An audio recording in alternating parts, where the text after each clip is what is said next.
जब जेएनयू विश्वविद्यालय में एक देशद्रोही के द्वारा भारत तेरे टुकड़े होंगे, अफजल हम शर्मिंदा हैं जैसे देशद्रोही नारे लगते हैं, तो सारे मानवाधिकार के ज्ञाता आकर उसके पक्ष में खड़े हो जाते हैं। तभी तो क्या कहा था उस देशद्रोही ने कि तुम एक अफजल को मारोगे, हर घर से अफजल निकलेगा। तो मैं भारत की बेटी अपनी भारतीय सेना की तरफ से आज ये ऐलान करती हूँ कि उस घर में घुसकर मारेंगे जिस घर से अफजल निकलेगा, वो कोख नहीं पलने देंगे जिस कोख से अफजल निकलेगा। उठो देश के वीर जवानों, तुम सिंह बनकर दहाड़ दो और एक तिरंगा झंडा उस कन्हैया के सीने में गाड़ दो। महोदय, अंत में अपनी वाणी को विराम की ओर ले जाते हुए मैं सिर्फ इतना ही कहना चाहूंगी कि मुझे अफसोस है अपने देश की न्यायिक प्रक्रिया पर, जहां आज भी रात के 12 बजे अजमल कसाब जैसे आतंकी के लिए सर्वोच्च न्यायालय के दरवाजे खोल दिए जाते हैं। ऐसे देश से मानवाधिकारों की अनुपालना करते हुए आतंकवाद और उग्रवाद से कभी नहीं निपटा जा सकता।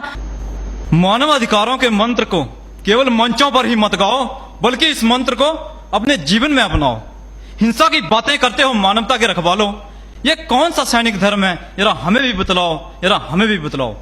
वे सुरक्षा बल जिन्होंने अपने राष्ट्रीय ध्वज के नीचे खड़े होकर हाथ में धार्मिक ग्रंथ लेकर मानव और मानवता की रक्षा करने की कसम खाई हो, वे सुरक्षा बल जिनसे ये उम्मीद लगाई जाती हो कि वे अपने कर्तव्य का सही निर्वहन करते हुए राष्ट्र की सुरक्षा के साथ साथ आम लोगों के अधिकारों की रक्षा भी करेंगे।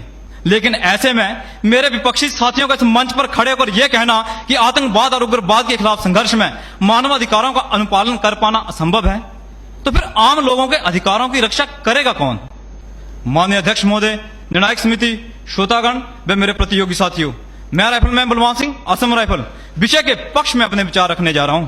महोदय, जिन महान पुरुषों ने विषय चुना है, बिल्कुल सत्य चुना है, जिसे झुठलाया नहीं जा सकता, क्योंकि मानवाधिकार तो वे अधिकार हैं जो प्रत्येक व्यक्ति को जन्म से प्राप्त होते हैं और भारतीय संविधान के अनुच्छेद 12 से 35 तक प्रत्येक व्यक्ति को कुछ मौलिक अधिकार भी दिए गए हैं जिनसे उन्हें वंचित नहीं रखा जा सकता। लेकिन मैं मानता हूं कि जहां हमारे देश में आतंकवाद, नक्सलवाद और उग्रवाद जैसी ताकतों का खतरा बढ़ जाता है, वहां शांति बहाली के लिए सुरक्षा बलों को तैनात किया जाता है। लेकिन इस बात से भी इनकार नहीं किया जा सकता कि मानवाधिकार आयोग अपनी आवाज वहीं उठाता है जहां हम सुरक्षा बलों के द्वारा कहीं ना कहीं मानवाधिकारों की अनदेखी की जाती है, जिसका उदाहरण वर्ष 2000 से 2012 तक सिर्फ मणिपुर में पुलिस और सुरक्षा बलों पर 1528 फर्जी मुठभेड़ और न्यायिक हत्याओं के मामले दर्ज हुए। यदि सारे देश के आंकड़ों की बात की जाए तो वर्ष 2016 में पुलिस फायरिंग में 92 नागरिक मारे गए, 351 घायल हो गए और उसी वर्ष लाठी चार्ज में 35 नागरिकों की मौत हो गई और 759 लोग घायल हो गए। मेरे काबिल साथियों, बहादुरी मारने में नहीं बल्कि बचाने में होती है, और यदि बम बारूद और बंदूक के दम पर ही शांति स्थापित की जा सकती तो अब तक पूर्वोत्तर जम्मू कश्मीर, झारखंड और छत्तीसगढ़ जैसे राज्यों में शांति स्थापित हो गई होती। लेकिन नहीं मेरे साथियों, नहीं, क्योंकि क्रोध को क्रोध से नहीं बल्कि क्षमा और प्यार से जीता जा सकता है।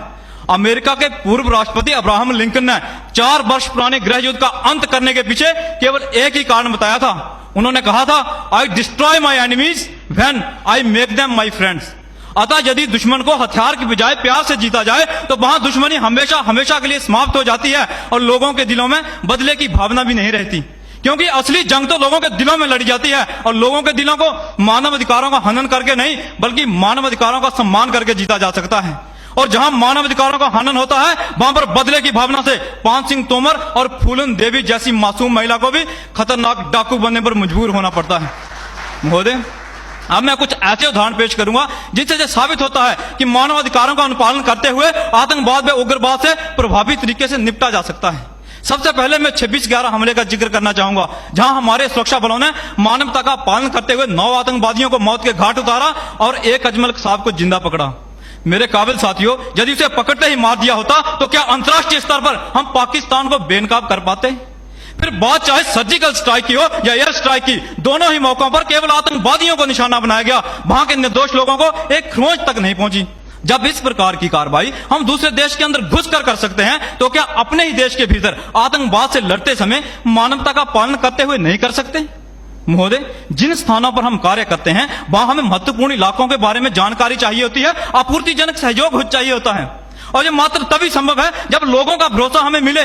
और मेरा 15 वर्षों का पूर्वोत्तर का निजी अनुभव यही कहता है कि जहां भी सुरक्षा बलों ने लोगों के साथ मिलकर कार्य किया है वहां उन्हें अधिक सफलता मिली है, जिसका प्रत्यक्ष उदाहरण हमारा त्रिपुरा राज्य है। जी हां, वहां सुरक्षा बलों ने स्थानीय लोगों की मदद से गैर कानूनी संगठनों को आत्मसमर्पण करवाकर मुख्य धारा से जोड़ा, जिसका नतीजा आज त्रिपुरा एक शांतिपूर्ण राज्य है। अतः यदि आतंकवाद और उग्रवाद को मिटाना है तो सबसे पहले उसके पीछे छुपे कारणों को खत्म करना होगा। टेररिज्म फंडिंग और साइबर क्राइम को रोकना होगा, ताकि फिर कोई भी गैर कानूनी संगठन हमारे देश के नौजवानों को धर्म के नाम पे या फिर पैसों का लालच देकर आतंक के रास्ते पर चलने के लिए उकसा ना सके। साथ ही आतंकवाद के खिलाफ संघर्ष में हमें मानवता का स्पर्श लाना होगा। इस बात का ध्यान देना होगा कि हमारी किसी भी कार्रवाई के दौरान किसी निर्दोष को कोई नुकसान ना पहुंचे। जब ऐसा होगा तो देश की जनता हमारे साथ होगी, तभी जाकर हम आतंकवाद और उग्रवाद को मिटाने में कामयाब हो पाएंगे।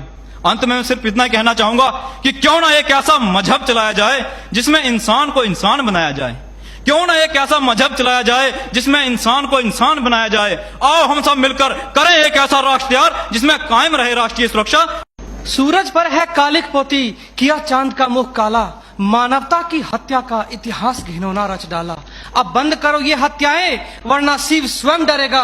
तुम ही भक्षक बन बैठे तो रक्षा कौन करेगा। आदरणीय अध्यक्ष महोदय, सम्मान्य निर्णायक गण एवं उपस्थित साथियों, मैं CISF से उप निरीक्षक आशुतोष कुमार आज के इस वाद विवाद के विषय मानव अधिकारों का अनुपालन करते हुए देश में आतंकवाद एवं उग्रवाद से प्रभावी तरीकों से निपटा जा सकता है के पक्ष में अपना मत एवं विचार प्रस्तुत करूंगा। सभापति महोदय, इस विषय को प्रारंभ करने से पूर्व मैं भूतपूर्व मुख्य न्यायाधीश एवं राष्ट्रीय मानवाधिकार आयोग के पूर्व अध्यक्ष माननीय श्री KG बालाकृष्णन के उन वाक्य को उद्धृत करना चाहूंगा जिसमें उन्होंने कहा है कि मानवता को बनाए रखने के विषय में हमारे सुरक्षा बलों के विचार एवं भूमिका पूरी तरह से स्पष्ट है एवं केवल तुच्छ मानसिकता वाला व्यक्ति यह सोच सकता है कि सुरक्षा बलों के द्वारा मानव अधिकारों के सम्मान करने से हमारे राष्ट्रीय महत्व को खतरा उत्पन्न होगा। 10 दिसंबर 1948 के सार्वभौमिक घोषणा पत्र के अनुच्छेद 3 तथा मानव अधिकार संरक्षण आयोग 1993 के सेक्शन 2D में भी यह स्पष्ट वर्णन है कि प्रत्येक व्यक्ति को एक सम्मान पूर्वक जीने का अधिकार है।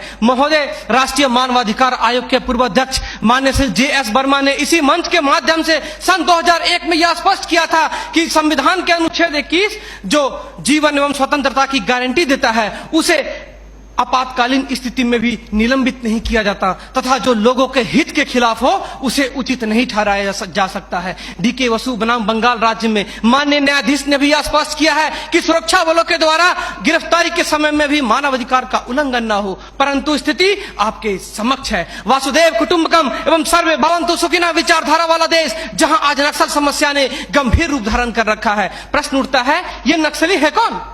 समाज के सबसे शांत, शहरों से दूर जंगलों में रहने वाले तथा खेतों के माध्यम से अपने जीवन यापन करने वाले वो लोग जो अपने पूर्वजों द्वारा दिए गए धरोहर को बचाने के लिए सरकार के खिलाफ हथियारबंद हो गए हैं और अंततः ये लोग नक्सली बनने पर मजबूर होते हैं। महोदय, आधुनिकीकरण के नाम पर उन गरीब आदिवासियों की जमीनों को छीन ली गई तथा उन्हें मजबूर कर दिया बंधुआ मजदूर बनने पर, किंतु आज उनकी अधिकारों की कोई बात तक नहीं करता। मन समर्पित, तन समर्पित और यह जीवन समर्पित। मैं पूछता हूं, देश की धरती तुझे क्या दूं, क्यों दूं और किस लिए न्यौछावर करूं अपना सब कुछ तुम पर? क्या इसलिए कि मुझे देशद्रोह जैसे शब्दों से नवाजा जाए या इसलिए कि मुझे फर्जी इनकाउंटर में मार दिया जाए? जी हां अध्यक्ष महोदय, कुछ ऐसा ही समय था जब मान्य सूबे लखन भैया सोहराबुद्दीन तथा तुलसीराम प्रजापति को फर्जी इनकाउंटर में मार दिया गया। यह कैसी विडंबना है महोदय। हमारे विपक्षी साथी द्वारा मानव अधिकार का संरक्षण किए बगैर ही राष्ट्रीय सुरक्षा की बात करते हैं। जब आम लोगों का कोई अधिकार ही नहीं हो तो इस स्थिति में राष्ट्रीय सुरक्षा का क्या मतलब? मैं पूछना चाहता हूं अपने विपक्षी साथियों से, वे किस राष्ट्रीय सुरक्षा की बात करते हैं? पुलिस हिरासत में अत्याचार व मौत, उन्नाव केस, किसानों द्वारा आत्महत्या या बिहार के शेल्टर होम में हुई मासूम बच्चों के साथ दरिंदगी, क्या यह है राष्ट्रीय सुरक्षा?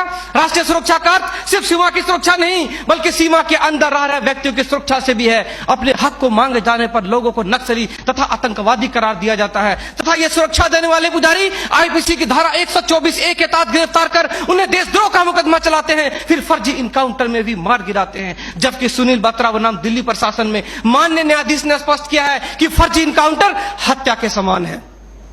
10 जुलाई 2004 को मनोरमा देवी के साथ दुष्कर्म और उसकी हत्या तथा पूर्वोत्तर राज्य की महिलाओं द्वारा हम सुरक्षा बलों के समक्ष निर्वस्त्र होकर विरोध प्रदर्शन करना इस बात का द्योतक है कि हम सुरक्षा बलों ने arms force special power act का दुरुपयोग कर नाजायज फायदा उठाया है। वहां के लोगों को जबरन गिरफ्तार कर उसे मानसिक एवं शारीरिक रूप से प्रताड़ित किया है तथा उनकी बहु बेटियों के साथ दरिंदगी कर मानवता को संसार किया है। यह देश की सभ्य समाज एवं लोकतांत्रिक शासन प्रणाली पर प्रश्नवाचक चिन्ह है। CRPC की धारा धारा 41, 42, 107, 151 के तहत बिना वारंट गिरफ्तार करने की शक्ति, सीआरपीसी की धारा 129, 130 मजमे को तितर बितर करने की शक्ति और जरूरत पड़ने पर गोली चलाने तक की शक्ति इन सुरक्षा बलों को दी गई है। और कितने अधिकार दिया जाए इन्हें, तो दे दो रोलेक्ट एक्ट जैसा अंधा कानून और ढूंढते रहो इतिहास के पन्नों पर स्वतंत्रता एवं समानता जैसी शब्दों को। महोदय, आज जरूरत है चिंतन की, मंथन की, जागरूकता की, लोगों में विश्वास जगाने की। आज जरूरत है सुपर 30 जैसे संस्थानों की, ताकि अपने पथ से भटके हुए बच्चों को उचित शिक्षा,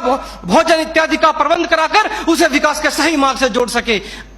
अंत में फैसला माननीय निर्णायक मंडल के पर छोड़ते हुए गुरुदेव रविन्द्रनाथ टैगोर की इन पंक्तियों के साथ मैं अपनी वाणी को विराम देना चाहूंगा कि मैं जीना चाहता हूं इंसानों की फौज के बीच में, मैं जीना चाहता हूं उगते सूरज की किरणों के बीच में, सुंदरता और सुगंध के बीच में। मेरी इच्छा है काश मिल जाए मुझे थोड़ी सी जगह